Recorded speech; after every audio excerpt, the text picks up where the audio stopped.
Assalamualaikum warahmatullahi wabarakatuh. Alhamdulillah wassalatu wassalamu ala Rasulillah wa ala alihi wa sahbihi wa mawalah amma ba'd. Rabbi shrah li sadri wa yassir li amri wa hlul 'uqdatam min lisani yafqahu qawli. Ya fattahu ya alim, ya fattahu ya alim, ya fattahu ya alim. Bab al-mujahadah.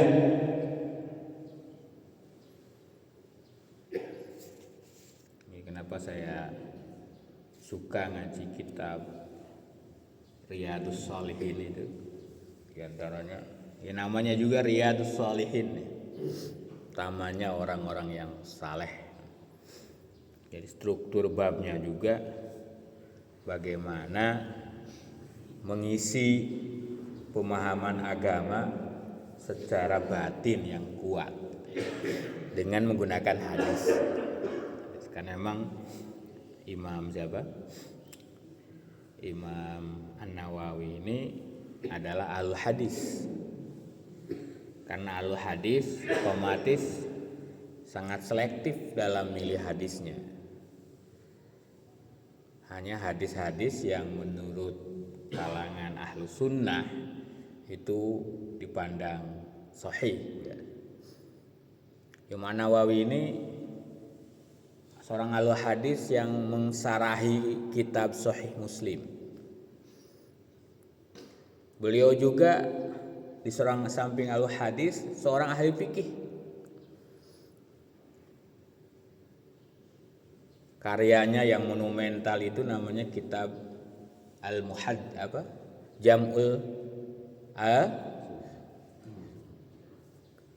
Sarah Muhaddab ya. Sarah Muhaddab. Majmu', Masya Allah dua hilang. Karena gara-gara sering diplesetkan itu dari dulu di pondok suka ada kumpulan doa-doa ya. Sampai sekarang suka ada di masjid yang ada tahlil, ada yasin itu ya. Itu namanya majmu' gitu. Saya suka plesetannya itu. Kama qala fil majmu'. Wah, orang bilang wah ini ngutip kitabnya Imam Nawawi ini. Karena majmu' Sarah Muhaddab itu belasan jilidnya ya, besar. Sebagai sebuah kitab fikih monumental dalam madhab Syafi'i. Jadi beliau masih berpegang pada madhab Syafi'i. Nah, dalam rututan babnya ini bagaimana ngelola hati, bagaimana tidak melengkapi, menjadikan satu kesatuan antara iman, Islam dan ihsan. Karena biasanya kadung kuat tradisi fikih itu tradisi hukum Islam atau fikih yang diurusnya dohir. Sehingga kayaknya dunia berbeda antara tradisi tasawuf dengan tradisi. Nah, Imam An-Nawawi ini menjembatani itu. Bagaimana tradisi tasawuf itu yang bagaimana mendidik, mengelola hati, mengembangkan kesalehan jiwa itu disusun berdasarkan hadis-hadis sahih. Mulai bagaimana keimanan, keyakinan, takwa, sabar, kemarin mubadarah, bagaimana bersegera untuk melakukan kebaikan. Nah, sekarang mujahadah. Kenapa saya memberikan pengantar agak panjang? Karena kalau mujahadah itu seolah-olah sekarang itu istilah yang khusus dalam ilmu apa? Ilmu tasawuf. Orang dalam rangkaiannya untuk sampai kepada khaliknya, kesalehannya dan sebagai seorang salik itu dengan mujahadah. Nanti ada maqamat sampai terbukanya hubungan dengan Allah. Dalam proses mujahadah ini itu harus dibimbing seorang pembimbing. Nah, itu dalam tradisi ilmu tasawuf lahirlah kemudian tarekat. Sebenarnya dari sini digambarkan bahwa mujahadah itu ya bukan tradisi tarekat. Itu memang dalam Islam gitu ya. Ada namanya mujahadah. Ada jihad, ada ijtihad, ada mujahadah. Tiga-tiganya ini asal generik katanya sama dari jahada. Yaitu apa? Totalitas, badlul wus'ai, seseorang yang secara penuh mengerjakan sesuatu. Itu namanya. Cuman kemudian jihad sebagai istilah untuk apa? Memerangi orang kafir dalam perang, kemudian istilahnya jihad. Karena totalitas, nyawa pun dipertaruhkan untuk mempertahankan Islam. Dalam tradisi hukum Islam kemudian lahirlah namanya ijtihad. Itu totalitas, mengeluarkan segala kemampuan untuk memahami hukum dari Al-Quran dan hadis. Namanya ijtihad. Dari ijtihad itulah kemudian lahirlah kenapa ada perbedaan-perbedaan. Ada madhab Syafi'i, ada madhab Hanafi, ada madhab Maliki, ada madhab Hambali. Yang kalau dulunya orang itu tegas berpegang pada madhab Syafi'i itu adalah pada hasil pendapatnya. Makanya kalau sudah beda dikit, beda madhab, udah dianggapnya sudah beda segalanya itu dulu. Sekarang enggak. Karena dalam tradisi misalkan madhab Syafi'i ya bukan pendapat Imam Asy-Syafi'inya, tapi metodologinya yang digunakan, manhajnya. Yang menggunakan metode Hambali ya manhaj Hambali. Walaupun dengan manhaj ini ya kesimpulannya akan sama nanti. Kalau kita menggunakan metodologi Syafi'i ya kesimpulannya akan sama dengan Imam Asy-Syafi'i. Kalau menggunakan metodenya Hambali ya kesimpulannya akan sama dengan, walaupun ada beberapa kemungkinan ada kecil perbedaan sedikit-sedikit, tapi pada garis besarnya akan sama. Nah, mujahadah ini lebih menjadi istilah di kalangan ahli tasawuf dan tarekat karena menggambarkan totalitas. Semua kemampuan diarahkan untuk taqarrub ilallah, mendekatkan diri kepada Allah. Ya, sama-sama totalitas, sama-sama mengerahkan segala kemampuan. Nah, mujahadah ini segala kemampuan secara maksimal untuk mendekatkan diri kepada Allah. Qala Allah Ta'ala, Allah berfirman, a'udzubillahi minasyaitonir rajim. Walladzina jahadu fina. Jadi totalitas itu ada teksnya yang digunakan, istilah dalam teks Al-Quran yang dikutip Imam An-Nawawi dalam Al-Quran. Walladzina jahadu fina. Orang-orang yang secara sepenuhnya jahadu, mengerahkan segala kemampuan di antara kami. Sehingga di sini ini bisa diartikan jihad dalam artian fisik, yaitu berperang di jalan Allah. Tapi ada hadis yang menjelaskan bahwa jihad itu tidak bermakna peperangan saja, bahkan itu yang mayoritas yang terjadi. Dalam sebuah hadis diriwayatkan ketika pulang dari sebuah perang, baginda Rasul bersabda bahwasanya kita ini telah pulang dari sebuah jihad yang kecil ke jihad yang paling besar. Ditanya sama sahabat, ya Rasulullah, apa jihad yang paling besar? Itu adalah jihadun nafs. Bagaimana mengendalikan diri untuk terus berusaha taat kepada Allah dan secara totalitas menjauhi larangan Allah, itulah jihad yang terbesar. Jihad akbar. Itu ini lebih besar daripada peperangan. Kenapa? Karena apa? Jihadun nafs itu sifatnya berkelanjutan. Yang kedua, tidak hanya di waktu di ruang publik, juga dalam kesendirian kita. Waduh, berat itu. Sederhananya begini, kalau kita sholat jamaah itu Masya Allah ya, kadang semangat kita itu. Sholat sunnah di masjid, qobliyah, ba'diyah, enggak, itu kerasa ada yang salah gitu ya. Tapi coba kalau pas kita sudah di rumah, Insya Allah, tahajud 2 rakaat aja susahnya Masya Allah. Padahal kewajiban tahajud itu lebih tinggi dari sunnah-sunnah yang lainnya, walaupun tidak sampai wajib.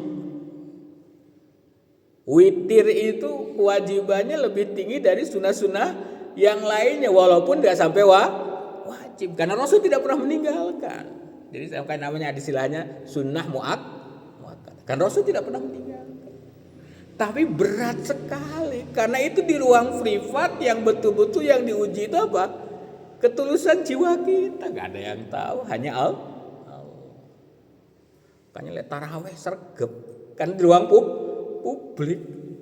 Ya tidak disalahkan juga, Rasul juga mencontohkan taraweh berjamaah, kan begitu ya. Tapi semua sunnah-sunnah itu tuh banyak kan di ruang privat. Maka di sanalah jihadu akbar. Menjaga kontinuitas dalam beribadah, mujahadah berat sekali ketika di ruang privat kita, di ruang publik. Ya itulah makanya ulama-ulama yang terdahulu sangat menjaga hati bagaimana beribadah di ruang publik itu minimalis sekali.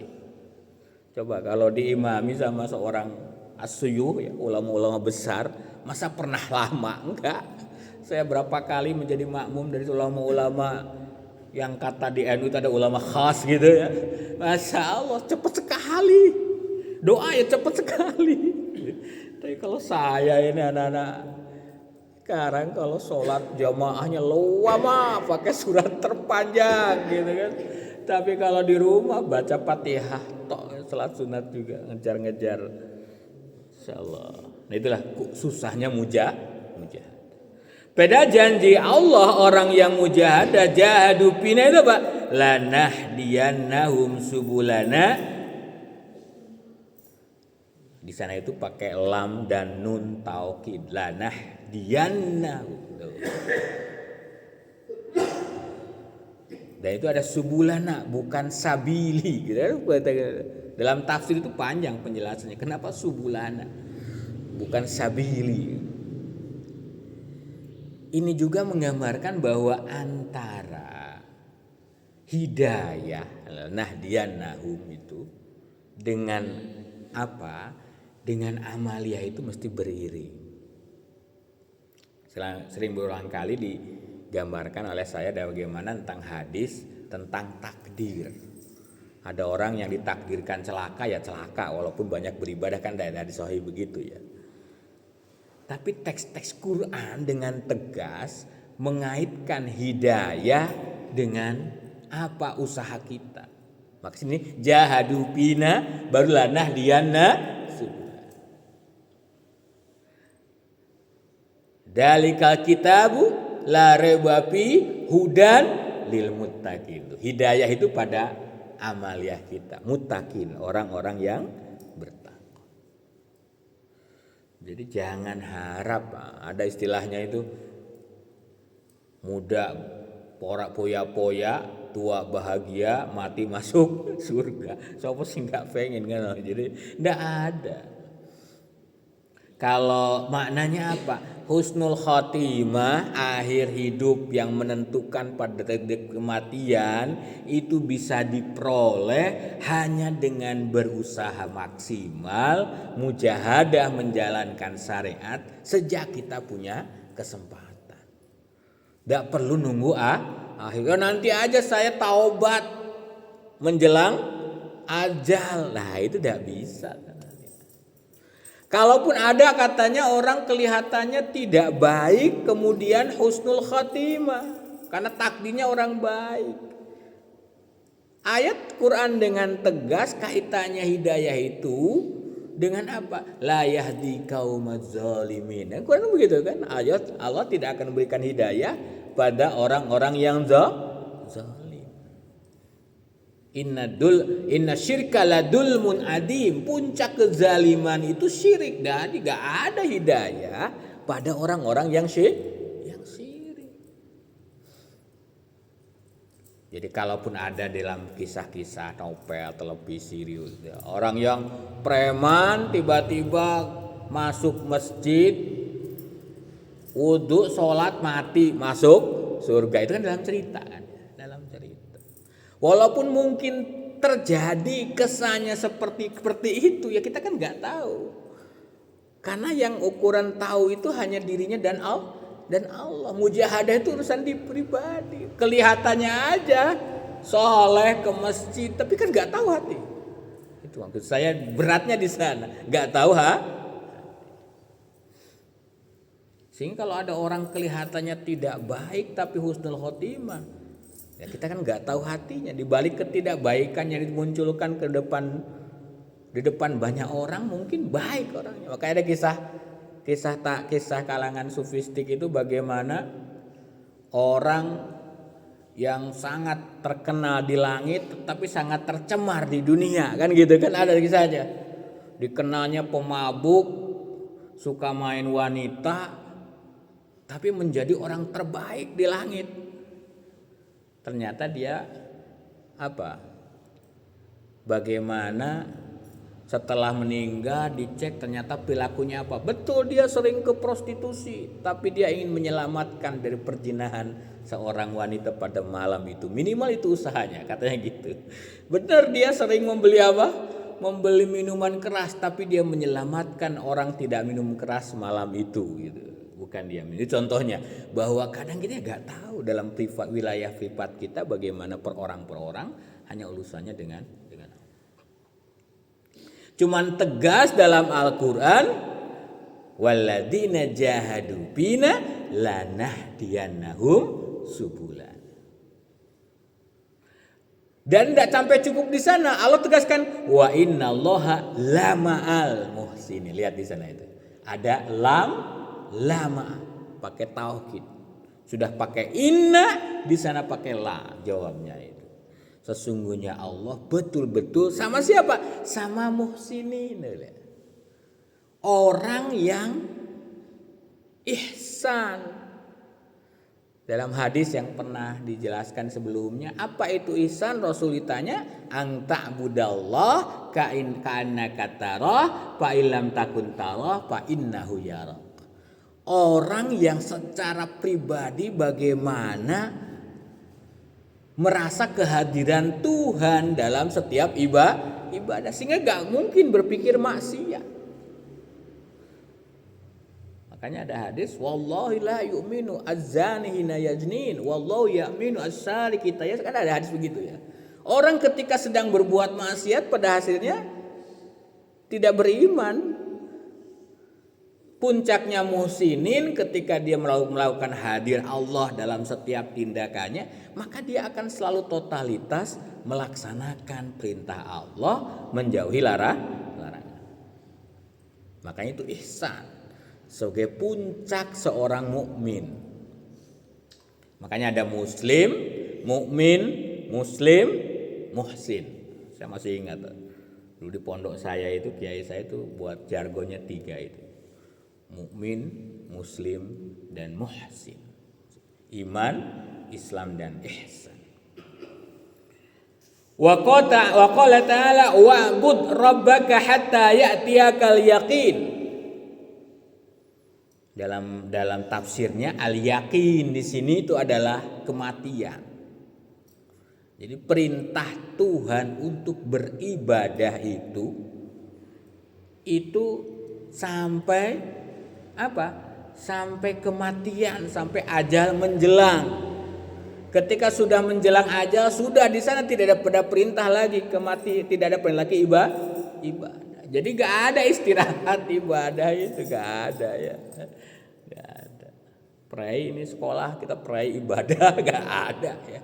Ada MBG pray ya karena setelah libur. Ibadah tidak ada. Perintah Allah wa'bud rabbaka hatta ya'tiyakal yaqin. Wa qala ta'ala wadhkur isma rabbika wa tabattal ilaihi tabtila. Jadi ada tabattal tabtila. Jadi pengulangan kata itu litalqi dalam bahasa Arab. Bagaimana kesungguhan, keseriusan secara totalitas untuk zikir. Makanya ada jalan kesalehan itu dengan zikir. Perintah Allah memang tabattal tabtil. Nah, ada orang yang istilahnya al-batul. Orang yang totalitas ibadah sampai tidak menikah, disalahkan kalau gitu ya. Tapi artinya tabattal itu adalah totalitas. Sehingga diterjemahkan in kita ilaih, bagaimana zikir totalitas memutuskan segala hal kecuali hanya dengan zikir mengingat kepada Allah. Wa qala ta'ala faman ya'mal misqala dzarratin khairan. Sekecil apapun tindakan kebaikan Allah pertunjukkan. Makanya ini sebagai mengembangkan motivasi kenapa kita ini harus totalitas menjalankan kebaikan atau mujahadah. Karena sekecil apapun Allah hitung kebaikan itu. Wa qala ta'ala wa ma tuqaddimu li anfusikum min khair tajiduhu indallahi. Jadi apapun yang kita lakukan untuk diri kita dari kebaikan, khair, ada ma'ruf, ada khair dalam Al-Qur'an itu. Yang kadang kalau diterjemahkan dalam bahasa Indonesia kadang-kadang seolah sama ya. Ma'ruf ya kebaikan, ya khair adalah kebaikan.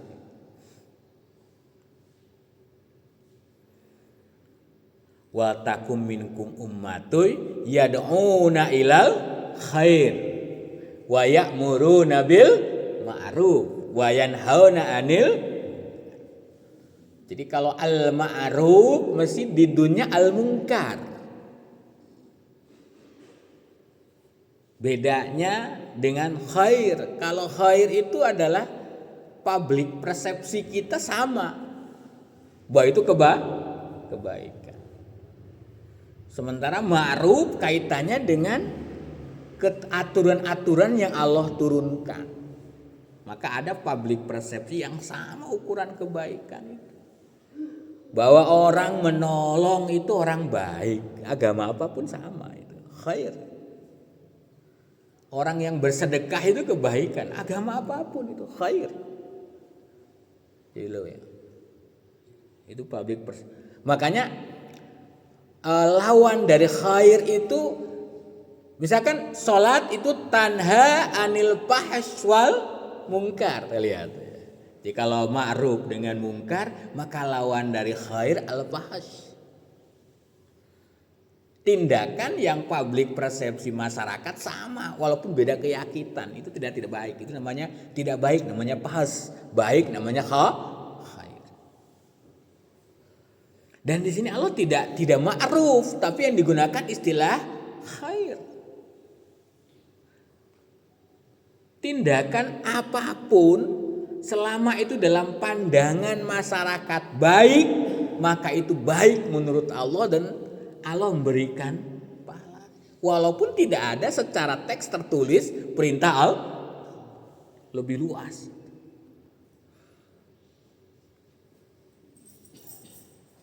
Huwa khairu wa a'dama ajra.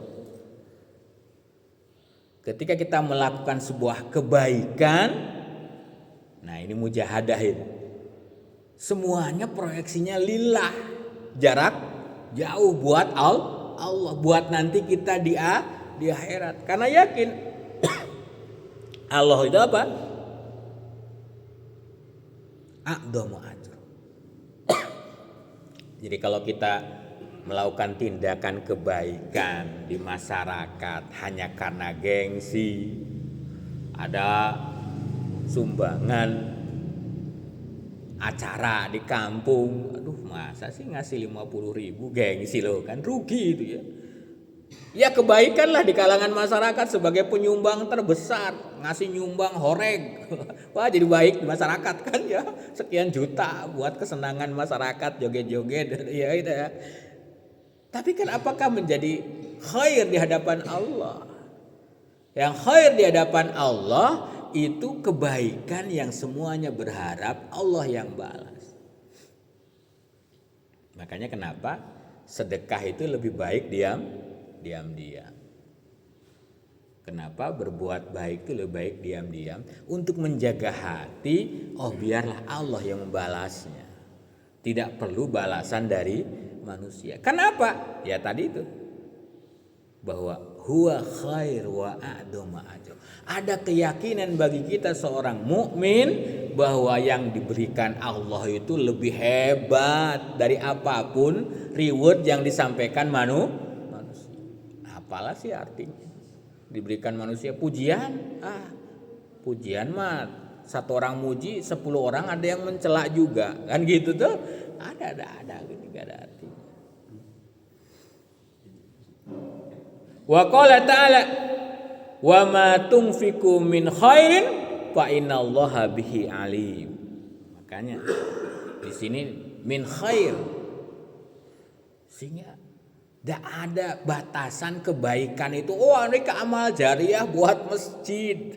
Ya benerlah buat masjid itu kebaikan. Tapi Tuhan tidak membatasi kebaikan, memberikan sedekah infak itu buat amal masjid, tidak. Semua khair kalau itu dukung, itu adalah kebaikan di hadapan Allah yang berlimpah.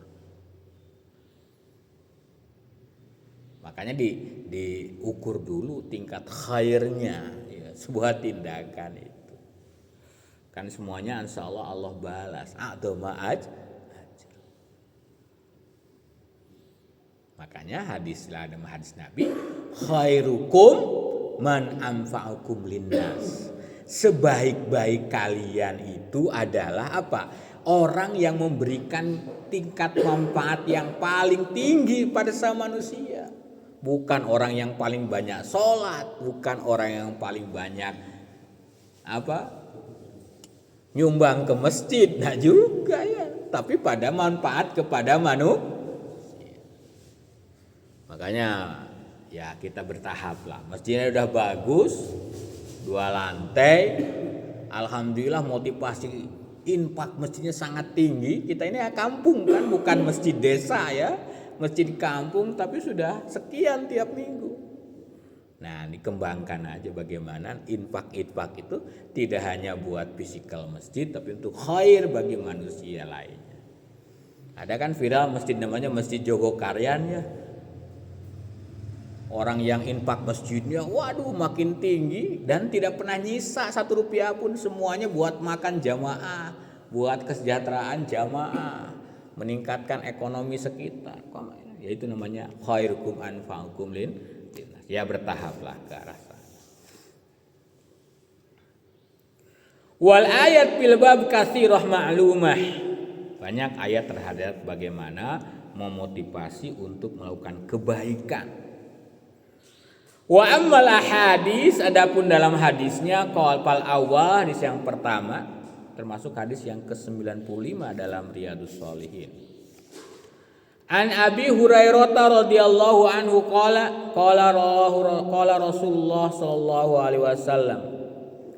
Dari Abu Hurairah radhiyallahu anhu ngedawuh Rasulullah sallallahu alaihi wasallam, innallaha ta'ala qala.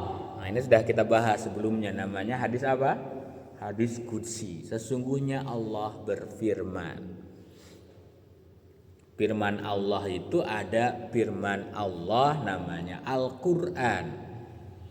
Kalau Al-Qur'an ini adalah wahyu yang Allah turunkan kepada baginda Rasulullah melalui malaikat Jibril dan sampai kepada kita secara mutawatir. Sehingga kalau firman Allah dalam Al-Quran itu tidak ada ruang sedikit pun untuk diragukan bahwa itu firman Allah. Firman Allah ada yang disampaikan ke Rasul tidak mesti menggunakan malaikat Jibril dan bukan bagian dari Al-Quran. Itulah namanya hadis qudsi. Karena bukan Al-Quran, maka posisinya tidak sama dengan Al-Quran. Ada yang harus kita terima karena namanya sahih atau hasan, diterima dengan syarat yaitu yang lemah, atau ditolak sama sekali. Yang dhaifnya, yang lemahnya sangat atau bahkan palsu. Wah, itu sudah hadis qudsi, enggak mesti diterima. Jangan-jangan palsu, harus dicek. Validitasnya harus dicek. Nah, ini hadis qudsi ini rawahul Bukhari. Wah, itu berarti hadisnya sahih menurut Imam Bukhari. Di antara ulama hadis di kalangan ahlu sunnah di kita, yang paling ketat menseleksi hadis itu adalah Imam Bukhari. Jadi kalau kenapa hadis sahih Bukhari dianggap lebih tinggi dari hadis sahih yang lain, bukan karena Imam Bukhari-nya, tapi karena dia sangat ketat menseleksinya. Di pandangan yang lain mungkin hanya levelnya hasan, gak diterima. Tapi Imam Bukhari diterima. Wah, itu sudah levelnya tinggi hadis ini. Karena rawahul Bukhari. Cuman uniknya hadis ini juga emang infarada al-Bukhari katanya. Dalam kutubus sittah ini, dalam 6 kitab yang menjadi pedoman utama di kita ahli sunnah, ya ternyata hadis ini hanya dalam Imam Bukhari yang riwayat jalurnya itu. Dan hadis ini kita bahas. Firman Allah, man adali waliyan. Ini Allah menggunakan modelnya itu penegasannya di akhir, waliyan, adali waliyan. Yang oleh Allah ditegaskan sebagai walinya Allah. Ini yang menjadi banyak titik orang tersesat. Dianggap orang yang mempunyai keistimewaan, keunikan langsung disebutnya adalah walinya Allah. Apa betul? Oh, itu walinya Allah. Atau jangan-jangan itu adalah cobaan dari Allah yang ngikuti bisikan setan, sehingga ada kena waliullah dan walius syaiton katanya ya. Waliullah. Karena apa? Mempunyai keistimewaan kan tidak hanya wali. Orang-orang yang Allah beri cobaan, orang tersesat pun ada keistimewaan, namanya sihir.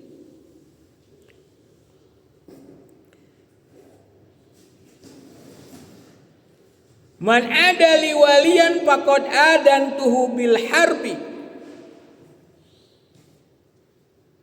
Jadi orang yang di sini telah ditegaskan sebagainya wali Allah, Allah itu tegas menegaskan bahwa dia itu akan memusuhi pada orang yang memusuhi wali Allah. Makanya tidak boleh memusuhi wali Allah. Nah, ini kadang problem juga ya. Jadi kalau ada orang yang memusuhi kebaikan, memusuhi orang saleh, itu Allah turun tangan, tidak suka dengan orang seperti itu.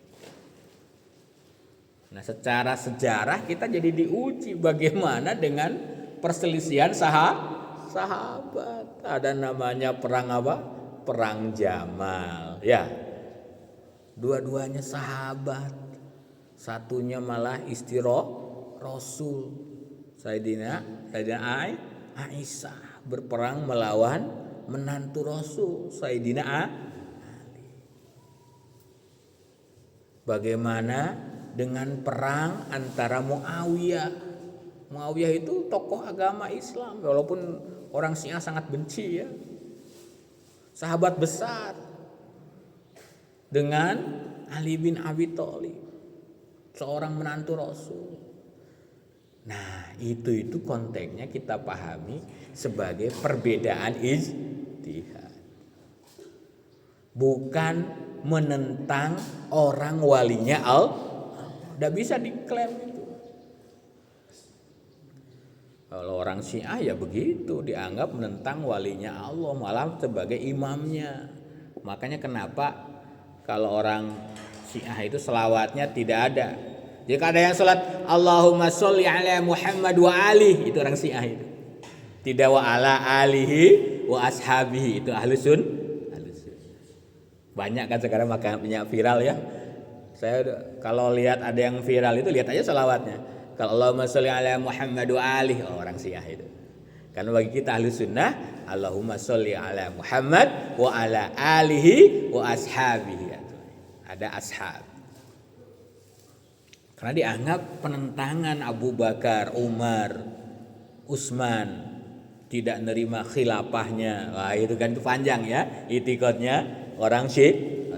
Cuman kita pahami ada perbedaan pada sahabat itu bukan menentang wali Allah, tapi perbedaan dalam ijtihad. Dalam ijtihad itu kalau benar dapat 2 pahala, kalau salah dapat 1 pahala. Sehingga tidak ada yang satunya dianggap sebagai permusuhan terhadap kebenaran. Walaupun sampai terjadi peperangan, gitu ya. Sampai walaupun terjadi peperangan.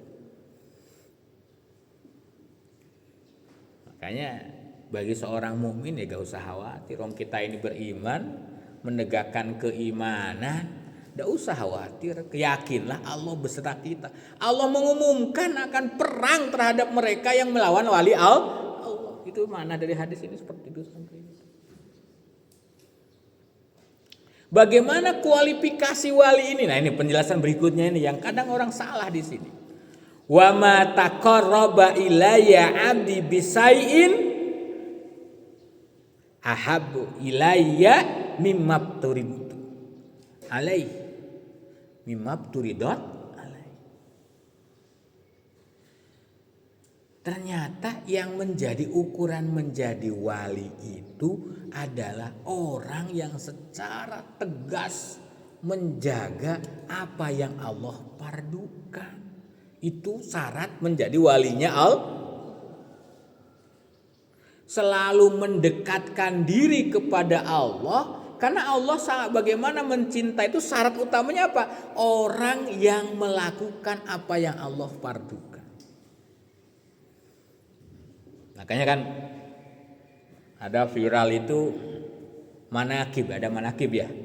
Manakib itu dibuat biografi yang dibuat oleh pengikutnya. Makanya kalau manakib mesti yang baik-baiknya saja. Biasa sering dibaca itu ada namanya manakib Syekh Qadir Al-Jilani. Di dalamnya dijelaskan puncak riyadhahnya Syekh Qadir Al-Jilani ini sampai dapat wisikan bahwa sekarang udah terbuka semuanya, maka semua yang Allah haramkan jadi halal bagimu. Kan begitu ada riwayatnya itu. Habis itu langsung ditolak. Ini adalah wisikan setan. Karena tidak mungkin dari Allah menyuruh untuk melakukan yang dilarang Allah. Ini juga menggambarkan antara syariah dan apa? Antara syariah dan tasawuf itu harus sejajar. Tetap yang pertama dilakukan adalah yang wajib. Ada menjalankan di sana ada namanya kamiyah di sana itu. Prioritas. Yang wajib itu lakukan. Baru yang ukuran kewalian yang pertama itu sejauh mana orang menjaga yang wajib. Ya walaupun kita jangan suka gampang suudon. Oh, kiai kok sholatnya cuma 3 waktu. Wah suudon langsung kita. Gimana sesat ini kiai itu. Lah kita kan tidak tahu. Kayak saya sering cerita, saya ini waktunya waktu telu. Wah, Bapak sesat katanya. Iyalah, saya ini musafir kata. Jadi duhur dan asar di jama kosor. Maghrib dan isya di jama Udah, saya ini 3 waktu saja katanya. Jadi biar gak usah suudon, saya ungkapkan sesuatu yang paling mudah itu. Oh, ini gak musafir tapi duhur dan asarnya maghrib dan isyanya gak saya, kan ada tuh. Saya ikut kiai ini loh, maghrib dan isya itu gue gak ketok ke masjid sampai malam, berarti gak sholat maghrib lah. Ada juga dalam fikih itu bagaimana dicontohkan menjalankan ibadah yang digabung bukan karena musafir. Pendapat, makanya biar tidak suudon saja begitu. Tetap sesuatu ukuran wali Allah itu bagaimana menjalankan kewajiban. Orang yang menjalankan kewajiban maksimal, tidak pernah melanggar apa yang dilarang Allah, selalu melaksanakan apa yang diperintah Allah, itulah Allah yang tegaskan sebagai waliyan. Yang orang memusuhinya Allah turun tangan. Makanya bagi seorang mukmin yang sudah totalitas menjalankan perintah Allah, apa yang ditakutkan? Orang yang membencinya aja langsung Allah turun tangan. Orang benci. Bil harbi, Allah perang musuh sama dia. Ngapain kok benci banget, takut banget dengan Israel, dengan Amerika? Ya sudahlah. Selama kita sudah baik, apa sih ditakutkan dari mereka? Kan gitu toh. Kalau sudah menjalankan perintah Allah, merdeka sekali seorang yang mujahadah ini. Wa ma yazalu abdi yataqarrabu ilayya bin nawafil hatta uhib. Nah ini, lihat, pertama mabtur itu ya kebutuhan an-nawafil. Bahwasanya upaya bagaimana sampai pada wali Allah dicintai Allah itu, orang bagaimana secara kuat tegas melaksanakan apa yang Allah wajibkan, kemudian berupaya maksimal melaksanakan an-nawafil, sesuatu yang sunnah. Ingat di sana itu wa-nya itu sebagai litarotib.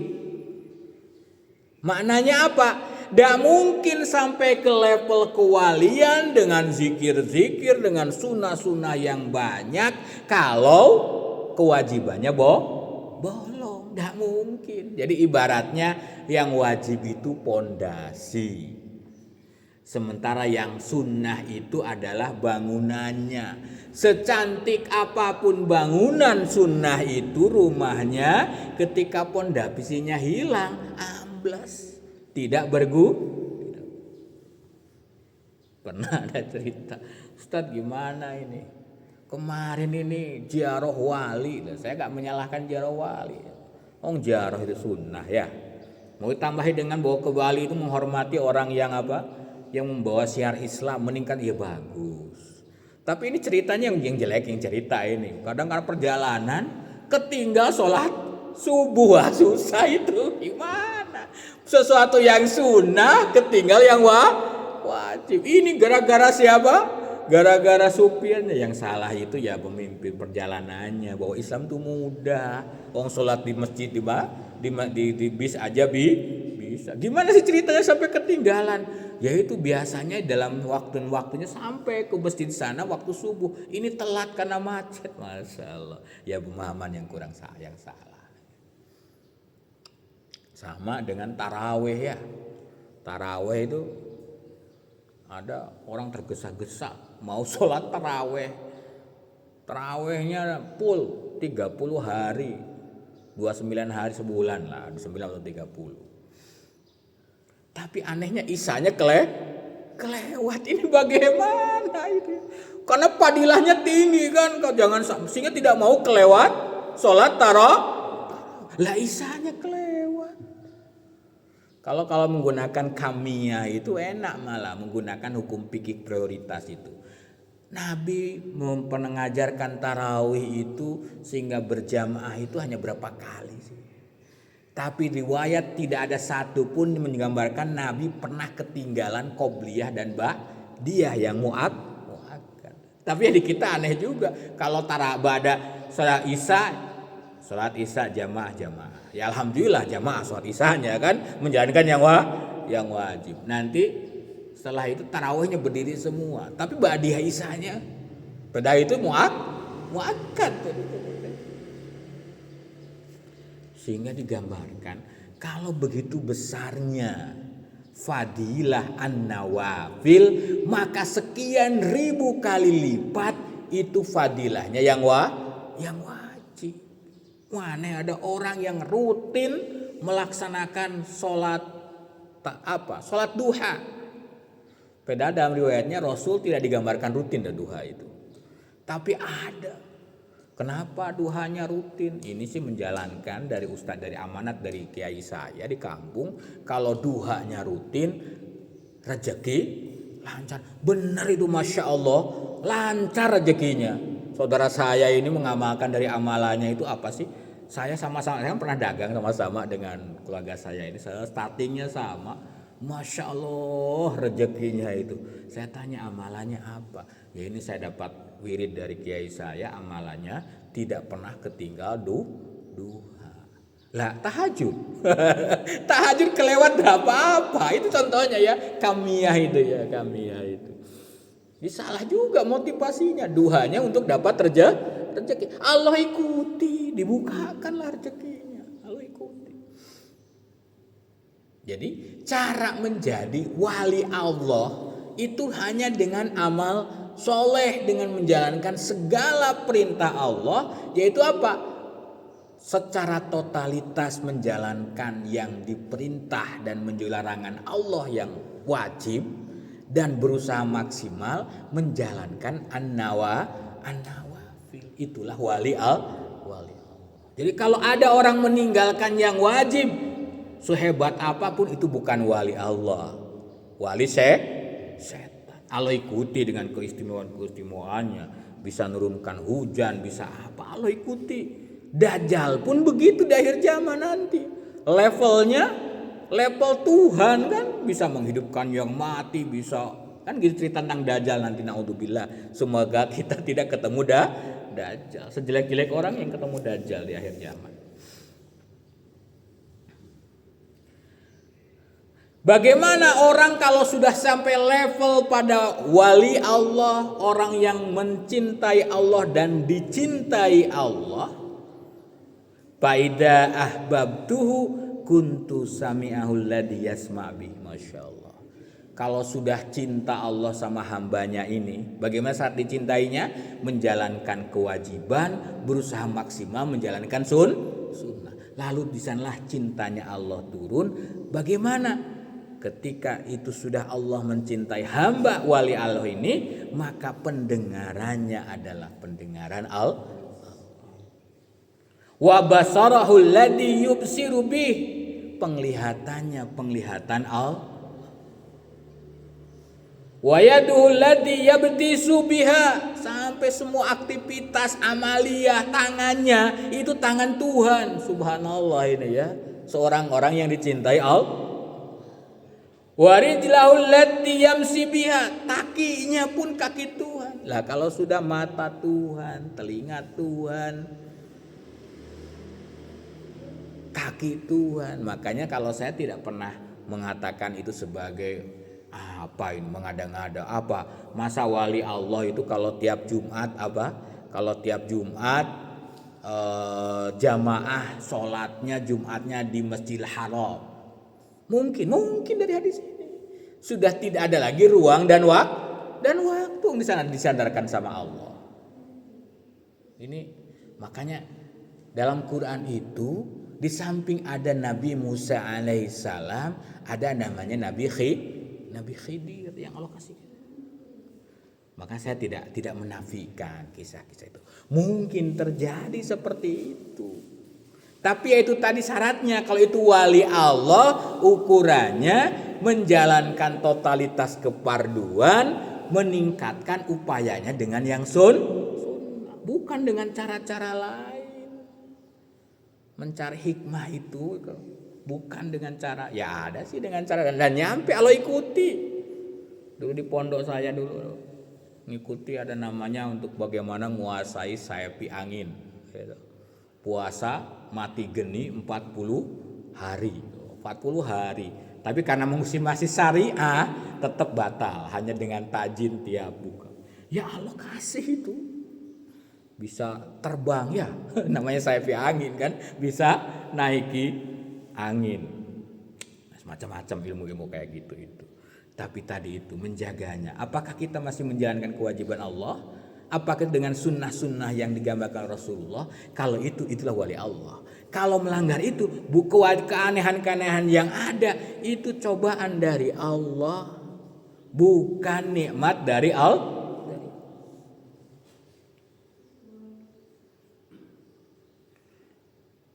Subhanallah, bagaimana orang yang sudah sampai level dicintai Allah sebagai Allah, wa in sa'alni, apapun dia minta langsung Allah kasih. Walala ini sta'adani la idanahu. Kalau minta tolong langsung Allah tolong. Jadi sebenarnya ya gak ada itu. Ya Allah, jadikan ini jadi emas.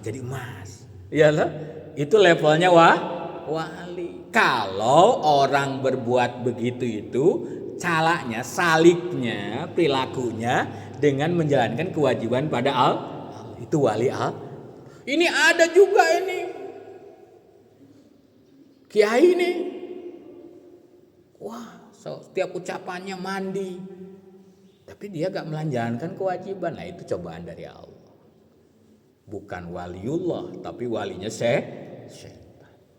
Ukurannya tadi jelas dalam hadis sahih, ukurannya kecintaan Allah dan level wali Allah itu adalah orang yang menjaga kewajiban dan bagaimana mendekatkan diri secara maksimal kepada Allah dengan menjalankan yang sunnah. Bin nawa. Maka seorang yang salik, yang soleh itu digambarkan dalam sebuah ceritanya bagaimana orang yang mujahadah, bahwa orang yang hari ini lebih khair itu, orang terbaik itu yang hari ini lebih baik dari kemarin. Dia sudah lakukan semua kewajiban, sudah tambah semua dengan sunnah apapun, terus apalagi saya meningkatkannya. Nah itu level orang mujahadah, level itulah. Nah kalau sholatnya masih bolong ya, dengan amaliyah apapun tidak bisa sampai ngaku-ngaku wali Allah. Sunnah muakadahnya masih dibuang, mendahulukan sunnah yang sudahnya itu sudah motivasinya sudah lain, sudah tidak mungkin lillah. Ya gimana mau jadi wali Allah? Ini yang sering jadi salah pahaman tentang bagaimana wali Allah.